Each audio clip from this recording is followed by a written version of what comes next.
Innalillahi wa inna ilaihi raji'un.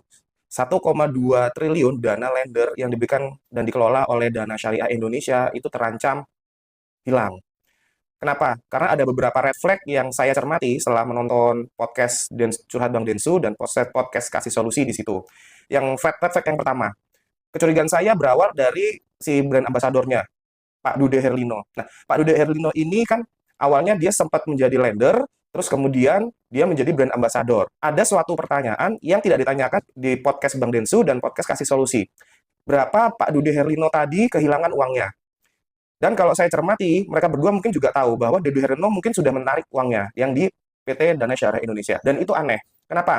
Kalau Dana Syariah itu memberikan keuntungan investasi yang besar, sekitar 15-18%, orang normal mana yang menolak akan kesempatan itu? Tidak ada. Jadi di podcast tersebut, Pak Dude Herlino tadi bilang bahwa dia sempat menaruh uangnya di Dana Syariah Indonesia, which is itu sukses, dan akhirnya dia menarik pokoknya kembali. Pertanyaannya, kok bisa dia menarik pokoknya kembali? Kalau untungnya besar kan lanjut terus. Itu dugaan saya secara pribadi. Terus kemudian yang kedua, langkah yang diajukan itu sudah bagus. Mereka berkonsolidasi dengan membentuk paguyuban lender DSI. Cuman satu yang kurang kalau menurut saya.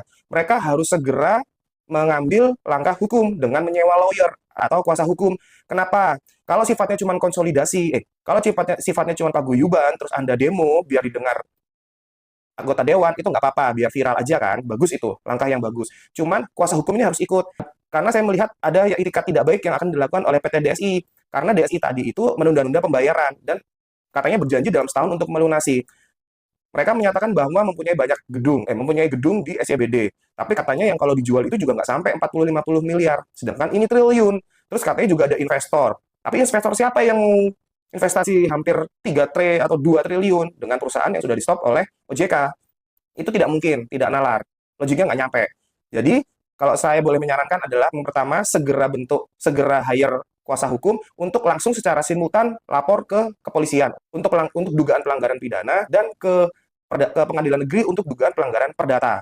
Dan itu harus dilakukan secara simultan. Karena kalau kita mengadukan pidana, kita berharap bahwa pemilik-pemilik DSI tadi itu bisa dicekal dan asetnya bisa disita. Dia tidak bisa dicekal dan tidak bisa disita, takutnya kayak investor yang kemarin, yang orangnya lari ke Qatar kalau nggak salah, ya meskipun bisa ditangkap. Tapi itu kan makan hati, nunggu lama, gitu. Dan cuma ketangkap aja.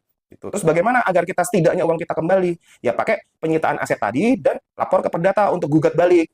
Tapi sebelum pidana dan perdata tadi, saya mengingatkan bahwa, satu, lender harus memastikan bahwa borrowernya itu ada, dan borrowernya tadi itu sudah bayar ke DSI. Yang ditakutkan adalah borrowernya itu fiktif. Kalau borrowernya tidak ada, berarti kan uangnya langsung dimakan oleh DSI tadi. Nggak tahu DSI-nya, nggak tahu si ownernya. Tuh. Terus kalau seandainya borrowernya tadi ada, apakah borrower tadi sudah bayar dan lunas? Kan alasannya ada kredit macet. Kalau ada yang kredit macet, itu berarti kita harus confirm. Borrower-borrower mana, di daerah mana, PT apa, atau CV apa, yang macet. Kalau paguyubannya jalan, itu dia harus ngetek satu-satu. Mana yang tadi macet. Kalau ternyata dilalah borrower tidak ada, berarti fix Dana Syariah Indonesia itu menggelapkan uang lender. Karena kalau tidak dicek, kita nggak tahu. Karena menunggu investigasi dari OJK itu lama. Hasilnya apa?